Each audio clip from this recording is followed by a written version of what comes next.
Hi guys, Darth Deuce here with another action figure review, and instead we got something a little different, and it is the McFarlane Toys Commando Spawn figure. So yeah, I picked this up at a comic book store. I never got the first Spawn figure. It was tempting, but the articulation just was almost non-existent on that figure, and I just couldn't really justify it. This one seems to have a bit better articulation, though I'm still expecting it to be pretty crappy, honestly. But we'll see. This guy does come with a bunch of accessories, which made it a lot more appealing, I will say. It still looks kind of cool, so we'll take a look at it here. Here's the packaging. It's this box packaging. It's interesting. It kind of looks like they're going with a kind of vintagey sort of look with the box. The colors and everything looks sort of like how a '90s figure would be packaged or something. Or maybe that's just the design the way it's going. I don't really know. It's okay. I'm not a huge fan, but it's okay.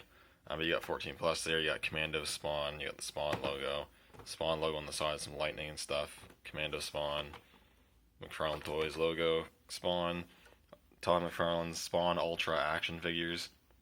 It's probably a stretch called as an action figure, to be honest, but we'll see.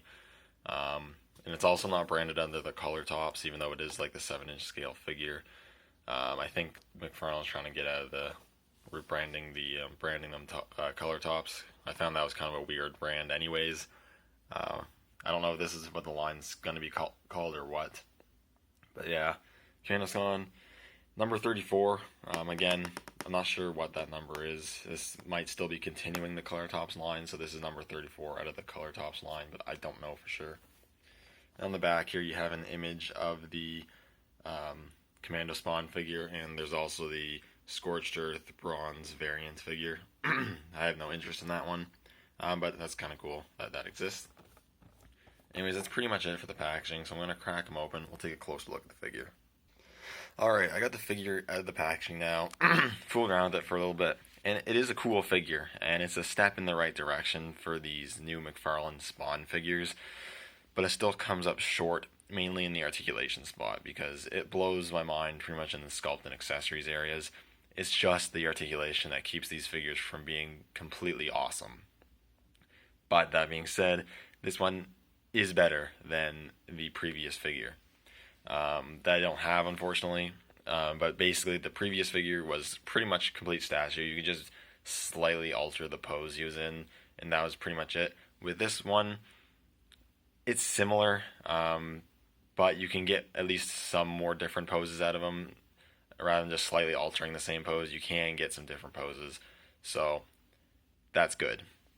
But first, take a look at the sculpted detail. And of course, from a McFarlane figure, you can expect super high levels of detail, and we get it here. This figure is sculpted and painted to the max. That really makes you think it's honestly worth more than the price point. I paid $25 for this. I'm assuming in the States it retail for around 20. But if we can get a look at the head here, the head's really nice. He has a nice painted green eyes, which I think, see if I can get a better look at if we fix my lighting here. So the eyes look really good. They have a very like comic-y look, like it's darker green around the edges, then it goes lighter when you get close to the middle, which I think looks really good. And you got the black outline, and you have the white for his mask design. Mine has a little bit of paint chipping, unfortunately, but it's not too bad. And it's not just painted in there, the white is sculpted. And you got all this really nice just sculpted detail and texture of his suit, which looks really, really good. He also has the, well, I guess it's part of his cloak, which is wrapped in a bandana, which I think looks really, a face mask, which I think looks really, really cool. It's all ripped and torn and whatnot. You got a dark red with a really nice black wash applied to really bring out those details and sculpt, which looks really, really good. And you've got the back of it flowing in the back like this, which looks awesome.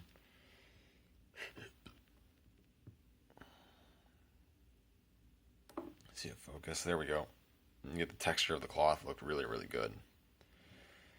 His suit in general is sculpted really nicely. You have dark black paint, more glossier paint for the outer parts of the suit, and then like for the inner parts, you've got a lighter black or a gray and this nice texture. There's the Spawn butt right there. He's got this bullet bandolier here, which is just a loose piece that just sits on his shoulders, so that's pretty cool. If you remove the head, which I'm assuming you can do because it's on a ball joint, you could probably remove that if you wanted to. You got the white details of his suit there. You've got the skull on his belt, and you've got, which is painted silver with some black paint details. You got this nice belt with all these pouches nicely sculpted, and then some grenades on the back, which are nicely painted as well. Looks really, really good. On this hand here, he's got this little bracer with some spikes and the hand.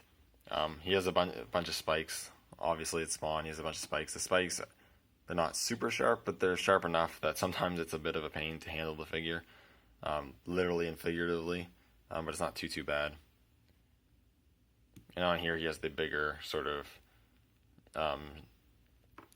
wrist guard with all the spikes and whatnot, and the sculpt is really nice as well with the red, the black wash, and the sculpted detail looks absolutely fantastic. And then the wraps around his hands. His right hand is sculpted with a trigger finger, his left hand is not. And down the legs here, you have a holster, which does work. It holds his handgun, and you can unplug this strap here, which is really good. It plugs in well. It's not a big deal or anything. This peg isn't small enough that anything's going to break, so that's really good. On here, he has a little thing holding the grenades for the grenade launcher attachment on his rifle, which that is really cool, painted really nicely. That's super cool, I like that detail. Though I kind of think that this should have been on his left leg and the holster should have been on his right leg because he only has a trigger finger for the right hand, so I don't know why it's holstered on his left, but whatever. Then you got his smaller sort of boot thing right here with the spikes, and look really, really good. Again, that black wash on the red looks really awesome. And again, you have the bigger boot right here. Again, looks really good. Got all the spikes painted in silver and whatnot.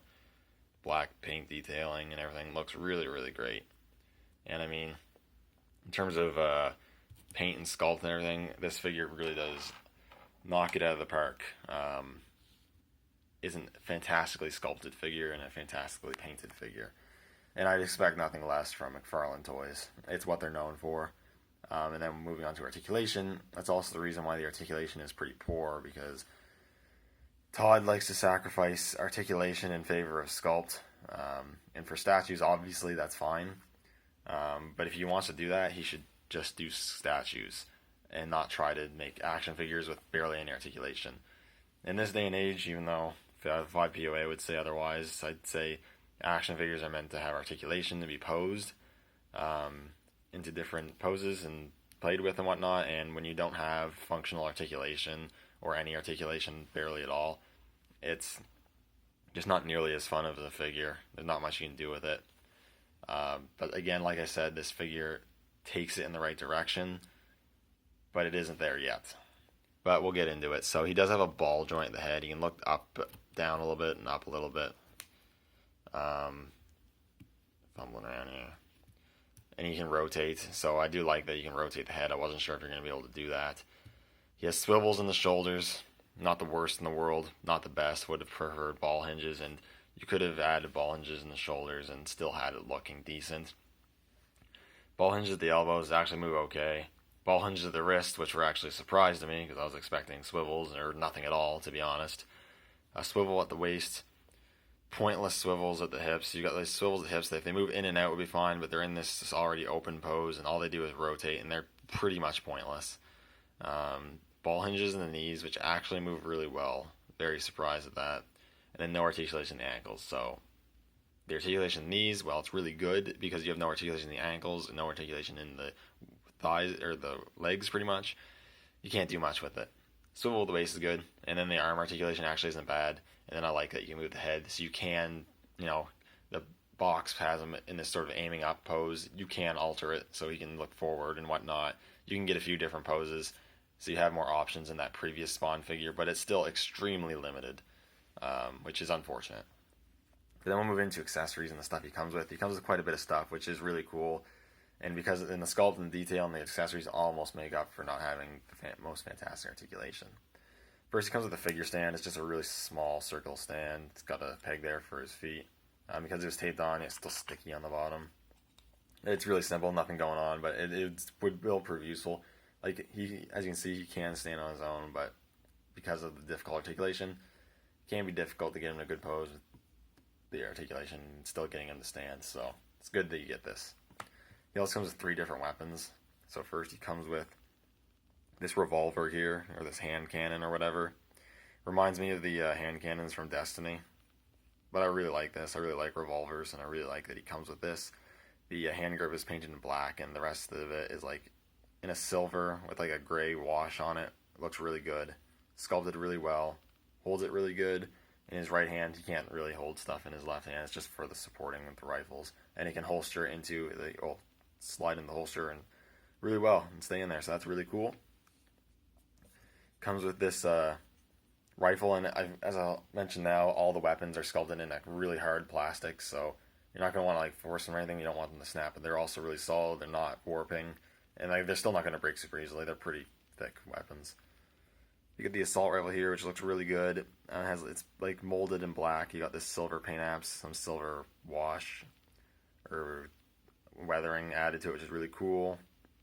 Some red paint apps, stripes on the side there. It looks really nice.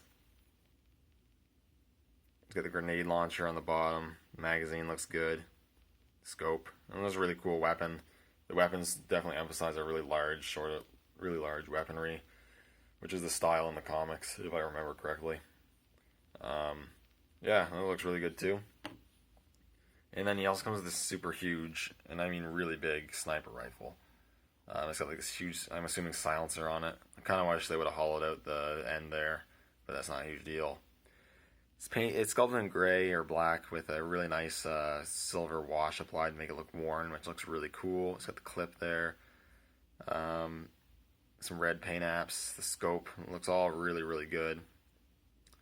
And he has a brown bandolier here, which is made of a soft, pliable plastic. And what you can do is, it's actually big enough. In the packaging, I wasn't sure it was going to be big enough, but it actually is. Probably going to have to pop the head off, but I think if you pop the head off, you can slide that over his shoulder, and you can have him store it on his back, which is really, really cool. And yes, it's one of the cool things is that aside from the assault rifle, you can store the sniper and the handgun on his person, which is really, really good. Quickly, I will do some size comparisons. This is about as tall as I can get the Spawn figure to stand. Here's with another 7-inch McFarlane figure. This is the Titan from the Destiny wave, and they are about the same height, but if Spawn wasn't in a crouching position, he'd be a lot taller. And then I will give you a look at it, just random Marvel Legends. He is definitely bigger than the Marvel Legends. Not overly taller, but definitely bigger. But that's really good. I think he should be a big figure anyways. I think it makes it look a lot better. And overall, this really isn't a bad figure at all. I actually like it a lot. I am bummed with the articulation. I like that they're moving toward adding more articulation Spawn figures, but they haven't gotten to the good end result yet. Hopefully they will soon. But yeah, it's not a bad figure at all. I think it's way better than the first one. If you're a Spawn fan, I recommend picking this one up. I think it is pretty cool. I think you'll enjoy it, even with the lack of articulation. Anyways, thank you guys so much for watching. Let me know what you think in the comments below, and I will see you all in the next video.